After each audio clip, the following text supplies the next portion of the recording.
భారతదేశంలో ఆంగ్లేయుల కాలంలో రూపొందించిన చట్టాలను పూర్తిగా రద్దు చేసి భారత రాజ్యాంగ స్ఫూర్తితో కొత్త చట్టాలను భారత ప్రభుత్వం రూపొందించడం జరిగిందని తిరుపతి జిల్లా పోలీస్ ఎస్పీ హర్షవర్ధన్ రాజు తెలిపారు.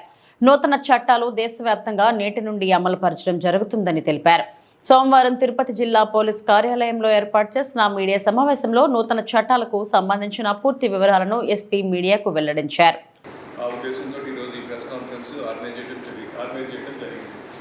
సో ఇప్పుడు చూసినట్లయితే మనకి దాకా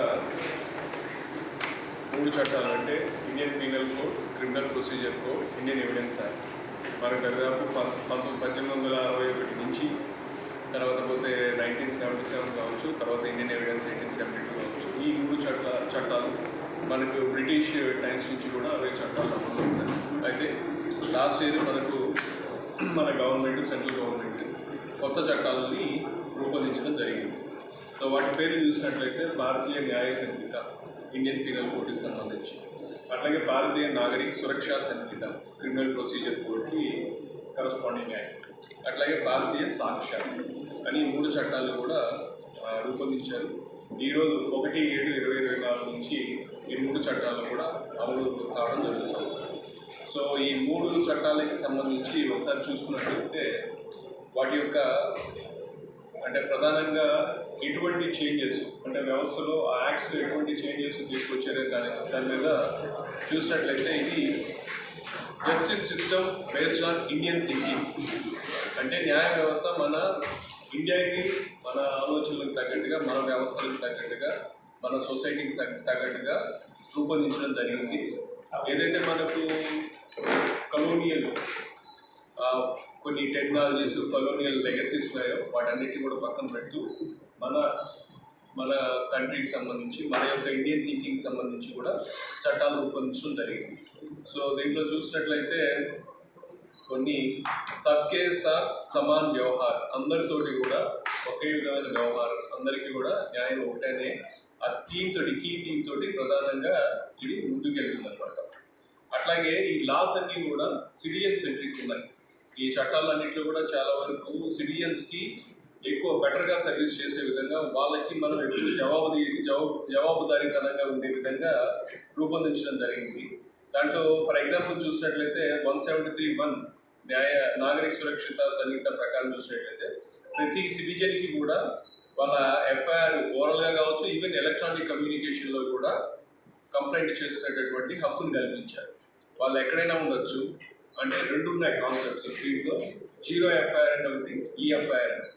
0 ఎఫ్ఐఆర్ ఆల్రెడీ మనము ఇప్పుడు రిజిస్టర్ చేస్తున్నాము, అది ఆల్రెడీ అమల్లో ఉంది. దాన్ని ఇంకా బెటర్గా అమలు చేయాలన్న దీనితోటి దానికి సంబంధించి ప్రొసీజర్స్ ఇవన్నీ కూడా దీంట్లో మెన్షన్ చేయడం జరిగింది. దాన్ని చట్టంలో కూడా తీసుకొని రావడం జరిగింది. సో ఈ 0 ఎఫ్ఐఆర్ అంటే అఫెన్స్ ఎక్కడైనా కావచ్చు, ఒక కంప్లైంట్ వేరే ప్లేస్కి వెళ్ళైనా సరే మాకు ఇక్కడ ఆ విధంగా జరిగిందని చెప్పినట్లయితే ఎక్కడైనా సరే దానికి కేసు రిజిస్టర్ చేసి ఆ తర్వాత అఫెన్స్ ఎక్కడైతే జరిగిందో ఆ ప్లేస్ ఆఫ్ అఫెన్స్ అక్కడికి కన్సర్న్ జ్యూరిస్డిక్షన్ ఆఫీసర్స్కి ట్రాన్స్ఫర్ చేయడం జరుగుతుంది. అలాగే ఈఎఫ్ఐఆర్ అని చెప్పి ఎలక్ట్రానిక్ ఎఫ్ఐఆర్, అది మనకు ఎలక్ట్రానిక్ ఫామ్లో ఎవరైనా కానీ వాళ్ళు కంప్లైంట్ చేసుకున్నట్లయితే మనం దాని మీద కూడా ఎఫ్ఐఆర్ ఇష్యూ చేయాల్సి ఉంటుంది.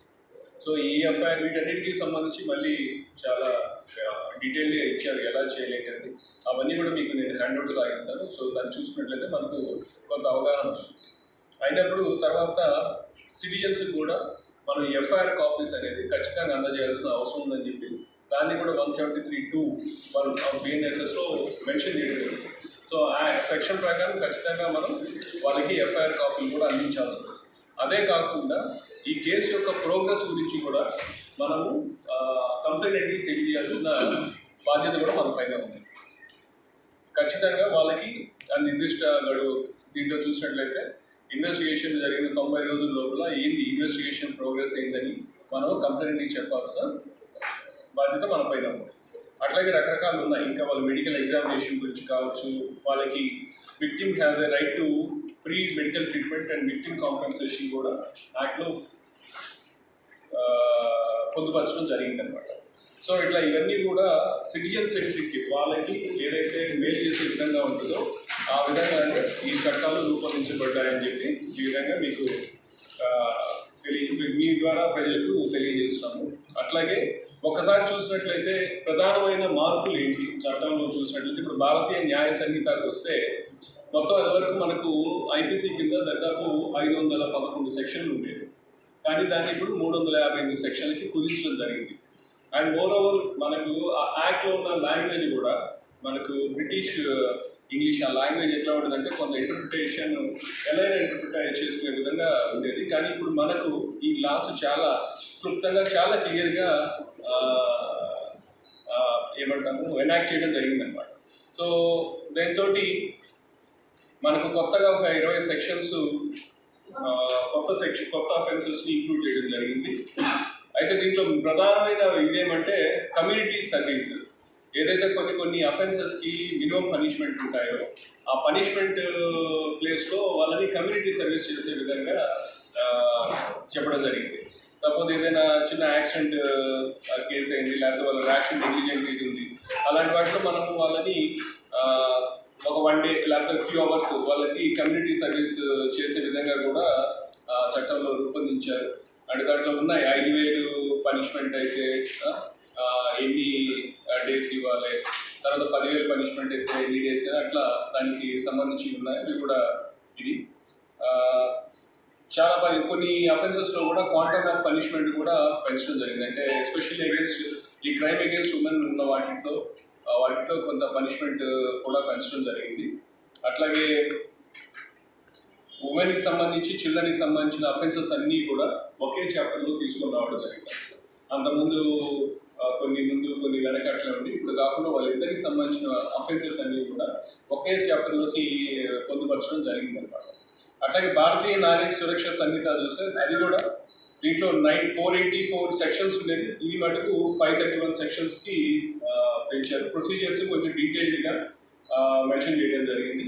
అంతకుముందు ఒక 177 సెక్షన్స్ని రీప్లేస్ చేశారు, కొత్తగా 9 సెక్షన్స్ యాడ్ చేశారు, అండ్ 14 సెక్షన్స్ని రిపీల్ చేయడం కూడా జరిగింది అనమాట. అండ్ మొత్తం ఈ ప్రాసెస్లో మనకు టెక్నాలజీ ఇంప్లిమెంటేషన్ లైక్ అంటే ఎవిడెన్స్ కలెక్షన్ పార్ట్లో టెక్నాలజీని అడాప్ట్ చేసుకునే దానికి ఎక్కువ ప్రాధాన్యత ఇవ్వడం జరిగింది. దానికోసం ఈ సాక్ష్య అనే ఒక యాప్ కూడా మనం సెంట్రల్ గవర్నమెంట్ డెవలప్ చేసింది.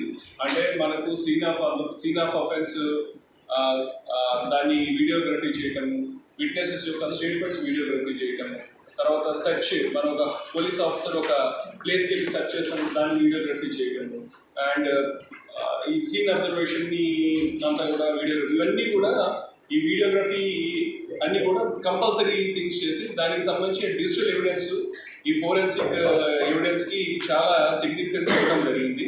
సో ఇవన్నీ కూడా ఇప్పుడు మాకు మ్యాండేటరీ థింగ్స్ అయితే పక్కాగా వీడియోగ్రఫీ చేయాలనేది మ్యాండేటరీ అవుతుంది. సో దానికి సంబంధించి కూడా సెక్షన్స్ దీంట్లో కొత్త చట్టాల్లో తీసుకొని రావడం జరిగింది అనమాట. అట్లాగే విక్టిమ్ స్టేట్మెంట్ ఇప్పుడు నేను చెప్పినట్టు